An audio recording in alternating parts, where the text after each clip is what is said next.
Both sides of the fence. It's about you at home as well. I love to read out all of your comments, or at least as many as I can. So join me, Michelle Dewberry, Monday to Friday, 6 till 7 on Jubes & Co. On radio, they call it the drive time slot, 4 p.m. until 6 p.m. as listeners head home. It's that part of the schedule when the dust of the day's events begin to clarify, and we try to make sense of it for you. Brazier is drive time for radio and TV. It's fast, it's punchy, it's opinionated, there's a Brazier angle and a little bit of levity. That's the question. That's two questions, actually. That's Brazier, Monday to Thursday, 4 till 6 on GB News.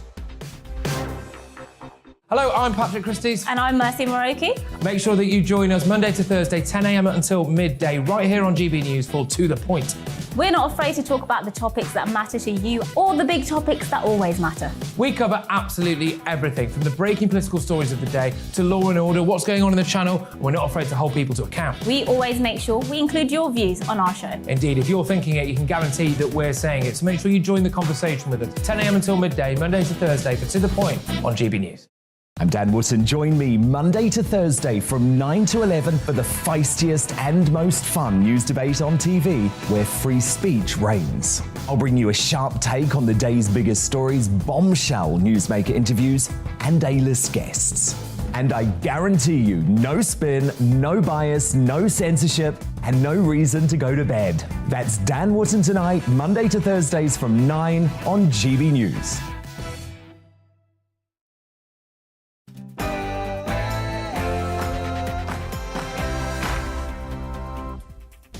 A very good morning. It's 9:30 on this Bank Holiday Monday, and this is The Briefing with me, Tom Harwood, live on GB News. Today we'll be talking about housing policy, about a potential pact between the Lib Dems and the Labour Party, and the latest revelations over Sir Keir Starmer's Beergate in Durham. All that to come from after your headlines.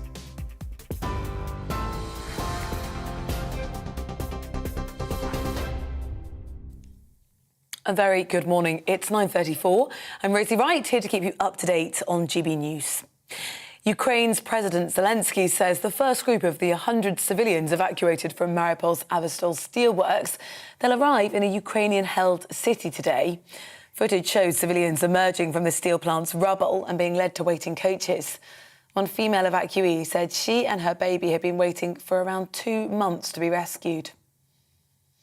Well, the UK's Ministry of Defence says it's likely that more than a quarter of Russia's battalion tactical groups in Ukraine are now combat ineffective. UK intelligence says it will probably take years for Russia to reconstitute these forces. More than 250 people were detected crossing the channel in small boats yesterday, according to the Ministry of Defence. No crossings were recorded at the end of April amid reports of bad weather, strong winds and choppy seas. Some people have been seen today in the channel. Conservative MP Crispin Blunt has announced that he'll stand down at the next election. Last month, the former Justice Minister had to apologise after he tweeted in support of an MP who was found guilty of sexually assaulting a 15-year-old boy. Well, Blunt originally claimed that the MP, Imran Ahmed Khan, was the victim of a dreadful miscarriage of justice before then issuing an apology. A record-breaking 2.7 million people have been referred for cancer checks over the last year. NHS data shows the number of patients receiving cancer treatment has risen by 2,000 since the start of the pandemic. Delays in passport processing could cost over £1 billion in cancelled trips this summer. Research from the Centre for Economics and Business estimate there's currently a 50% probability of people having a successful and timely passport renewal. The Passport Office advises to apply 10 weeks in advance due to the delays. You're up to date. We're on your TV, online and DAB+ radio. Now let's head back to Tom for the briefing.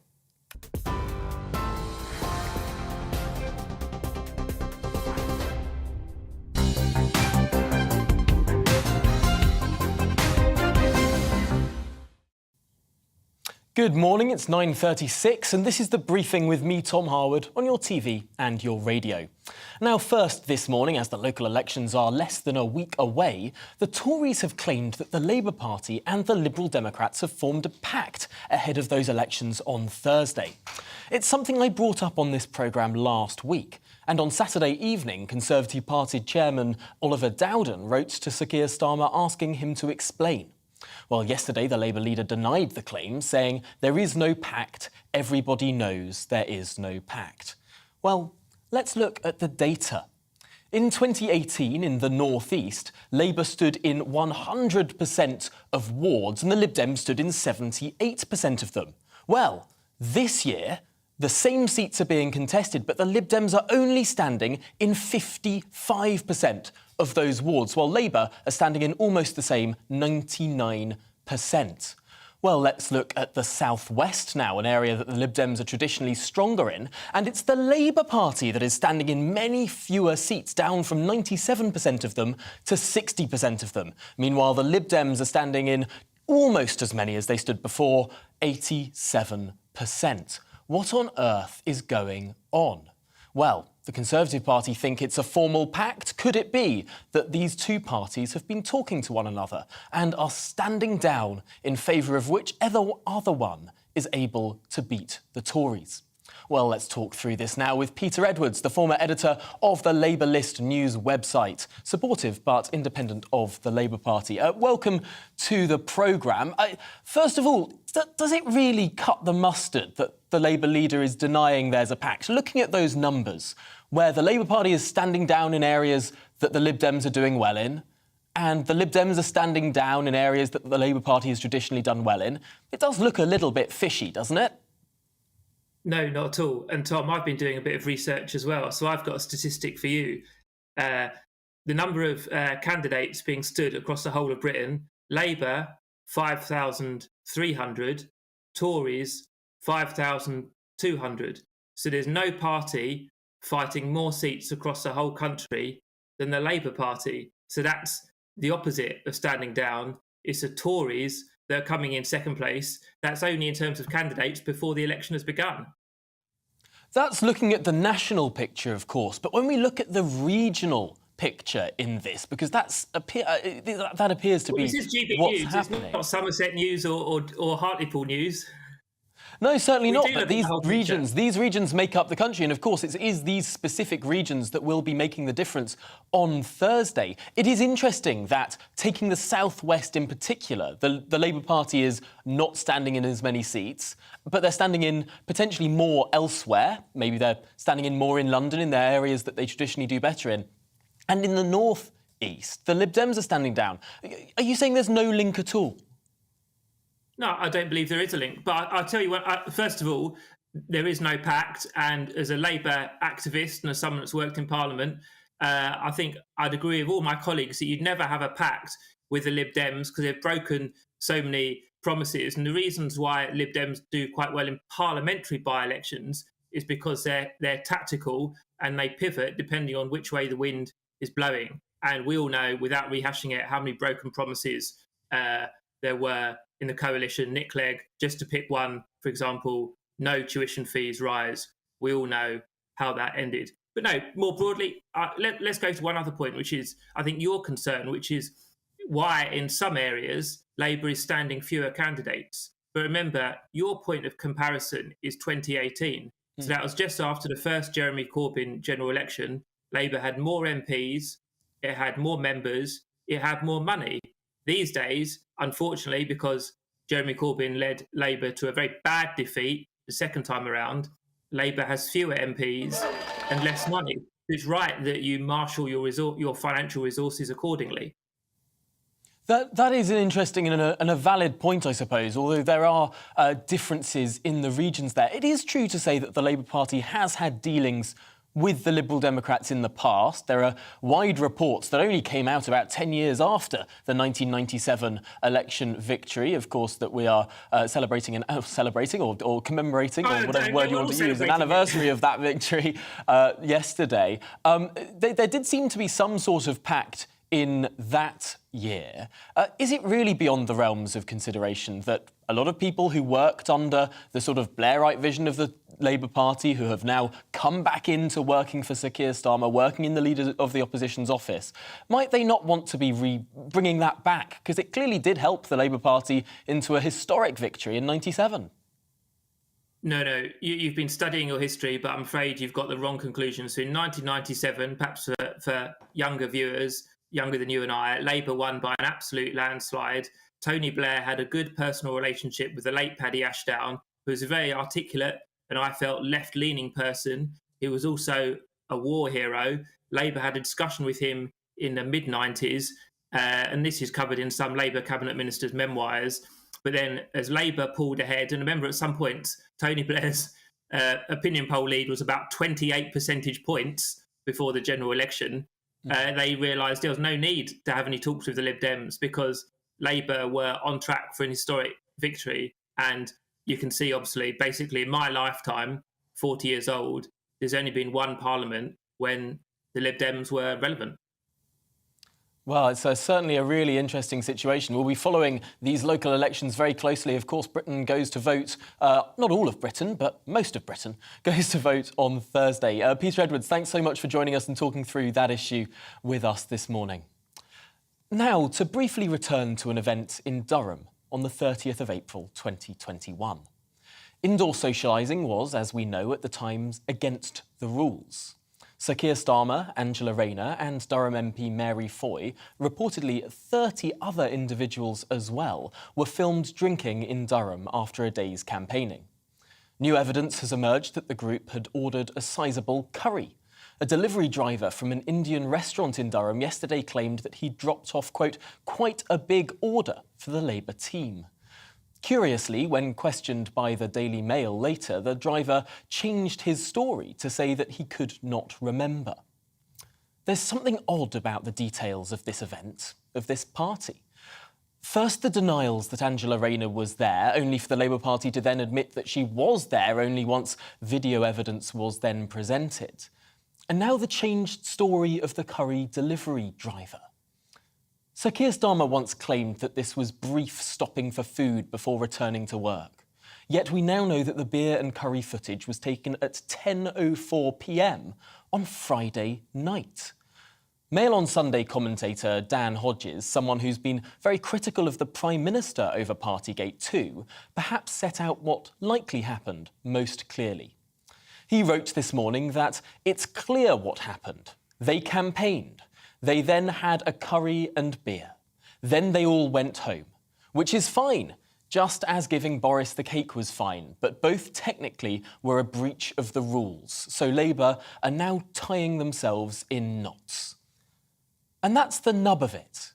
If you're to take such a strict interpretation of the rules that banned indoor socialising in both June 2020 and April 2021, if you're to take such a strict approach as to deem Rishi Sunak as having broken the rules, who, let's remember, simply turned up at Downing Street for a work meeting and briefly sang Happy Birthday, well, then your interpretation of what the rules allow, gatherings deemed, quote, reasonably necessary for work purposes, then you're giving yourself no leeway there. Now people like me have argued for some time that, of course, reasonably necessary for work purposes could include cake, as other key workers enjoyed at various parts throughout this pandemic, as was reported at the time in the case of the Prime Minister as well, with no one minding. But if, as has now been the case, we're to say that even the Chancellor Rishi Sunak is deemed to have broken the rules, if we are really truly in this bizarre world where something that no reasonable person could have possibly thought to have been a transgression at the time has now become deemed as such, well, then the same rigid, uncompromising, inhuman, draconian interpretation must apply to all lawmakers. Else law has not been applied evenly across our country. Going for a curry after work, even with work colleagues, was technically against the rules. If you've given the Prime Minister and the Chancellor no leeway on their quote-unquote work gathering, if you've not considered in good faith how it was seen at the time, well, then you are nothing other than inconsistent if you fail to apply the same rules to the leader of the opposition. Starmer, of course, made that law too. He's a legislator, a lawyer. He voted for those rules. He pushed for harsher rules. And he pushed for the harshest possible interpretation of those rules in the case of the Prime Minister. So why on earth should he expect anything other than his own medicine in return?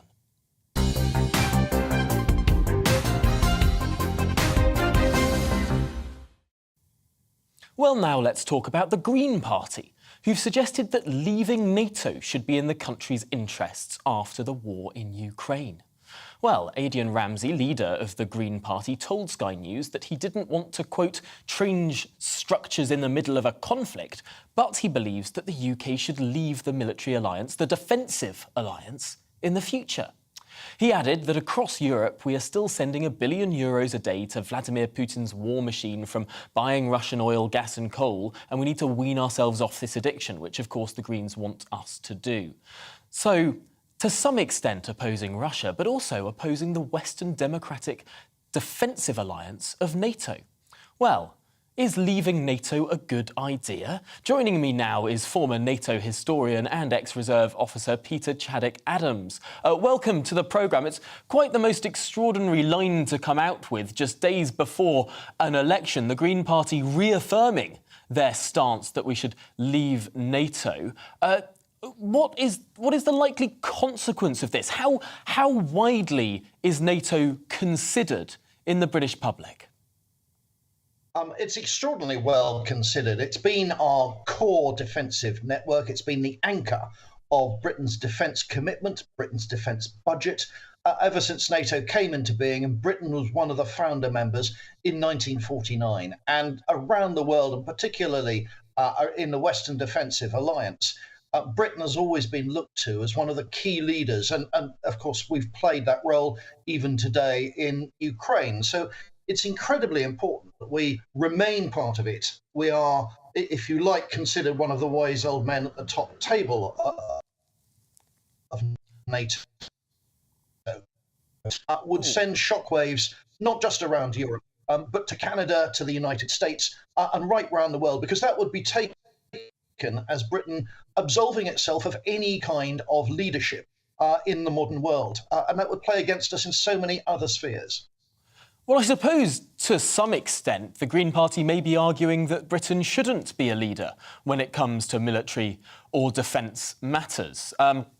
To some extent, the European Union may well be centralising their defence ambitions. There was discussion in the French presidential election as to whether or not NATO was actually that relevant anymore. And, of course, the former president of the United States, Donald Trump, was famously quite critical of NATO, or at least of European funding of it. So, to some extent, there has been a bit of a move away from NATO, at least potentially up until several months ago. But maybe the temperature has now changed. Maybe the war in Ukraine has made us all think that actually NATO is still an incredibly relevant part of our defence structure. Could it be that the Greens are simply just a few months out of date? Well, I've several points there. The first is that, yes, there's renewed interest in NATO. If you take NATO away, what else is there? I mean, there is no other international body in the world that focuses on defence and security like NATO. So you take it away and you pull the thread of quite an intricate structure that has actually kept the peace since 1949.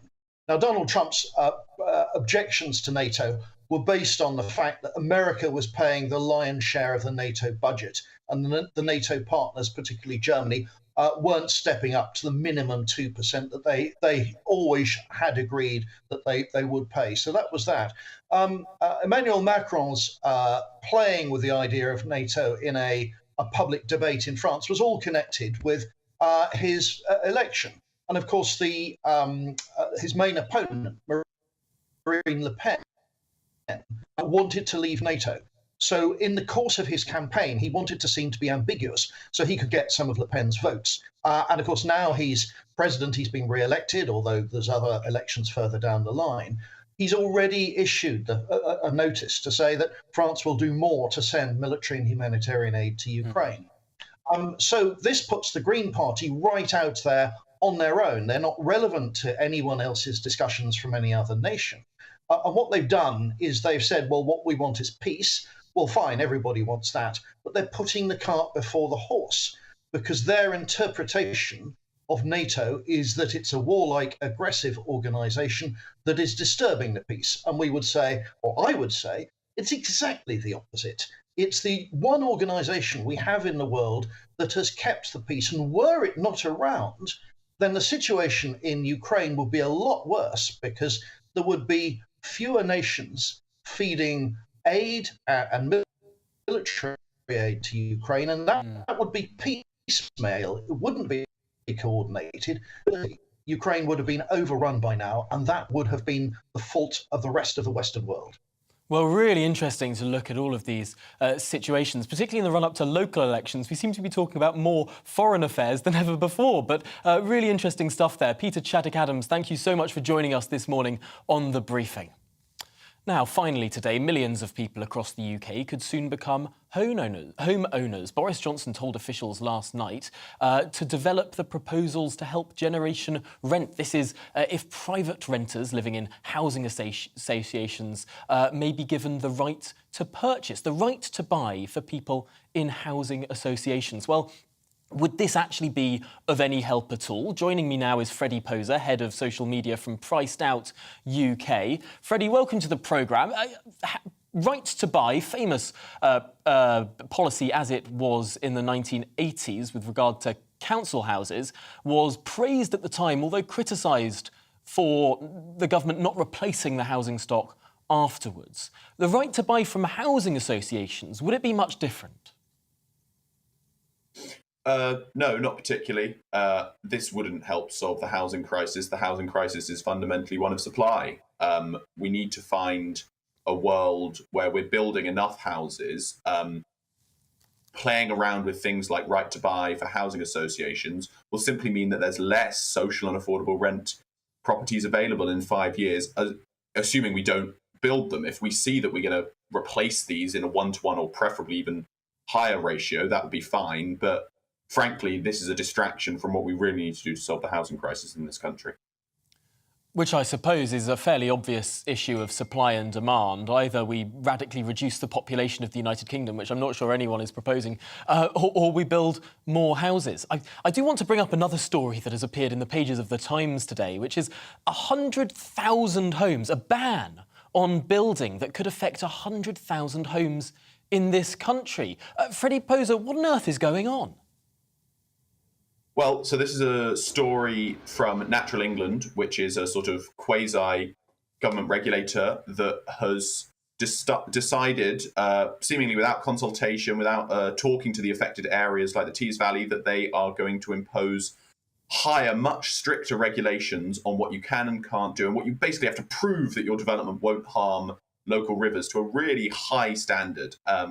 And without asking anyone, they've made this decision.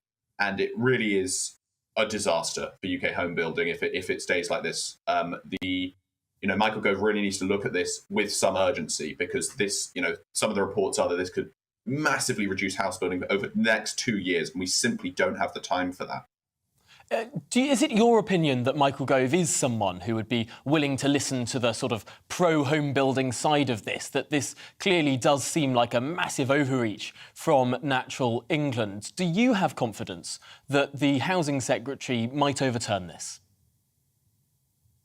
I hope he does. I hope he listens to reason on this, and I hope he puts first the needs of the people of Britain, that we need safe, affordable, high-quality homes in this country. And I think Michael Gove hopefully understands that, and will hopefully listen to us on this issue, but also a whole host of other issues where we really need the Department for Levelling Up to focus on building more houses up and down the country, especially where they're most needed in the southeast. Well, that is certainly an ambition of the government, but it does seem that for so many years, the government has said they'll build more homes, have said that they need to build more homes, and then all of these individual interventions come in the way and disturb it. If you were a betting man, Freddie Poser, is there going to be this extra building that the government wants to see or not? Unfortunately, I think history proves that there won't be. Every single party has been terrible on this issue for the last 30 years. Frankly, this isn't even a Conservative issue. This isn't a Labour issue. This is a UK politics issue. And without a cultural change, I'm sceptical that we're going to make any large-scale progress. At the moment, it feels like we're fighting a holding action, that every single time we're just trying to stop things getting worse in the UK housing market. Well, Freddie Poser of Priced Out UK, thanks for that quite depressing analysis there to end the programme. Appreciate your time this morning on this Bank Holiday Monday. Now, that's it for today. Coming up, it's To The Point, but first, here's your weather forecast. Looking ahead to today's weather, and the UK is looking rather cloudy to start with some fog. It'll turn brighter but also showery. Let's get the details. Starting off in the southwest, and this morning's cloud is set to linger until lunchtime for many, with a few spots of drizzly rain, feeling markedly warmer than yesterday though. It's also looking mostly cloudy across much of the southeast and around London. It'll be mostly dry and any early fog should have cleared. It's a different story for Wales. Here the cloud is going to break up, allowing for some sunny breaks, but also a scattering of showers. It's looking similar across many parts of the West Midlands. It'll be brightest for more northern parts with more showers here. Meanwhile, further south the cloud is set to linger. Coastal parts of northeast England may have some lingering fog as we head through lunchtime and into this afternoon. Inland, things will be brighter, but a greater chance of some showers developing too. Whilst northern areas of Scotland are looking mostly fine with some lengthy bright periods, it will be more showery for central and southern parts, though still some sunny spells. There'll also be a mixture of sunny spells and scattered showers across Northern Ireland. Here temperatures are set to reach highs of around 15 Celsius. There'll be further showers as we head through the afternoon, with the cloud in the south breaking up. And that's how the weather is shaping up for the rest of the day.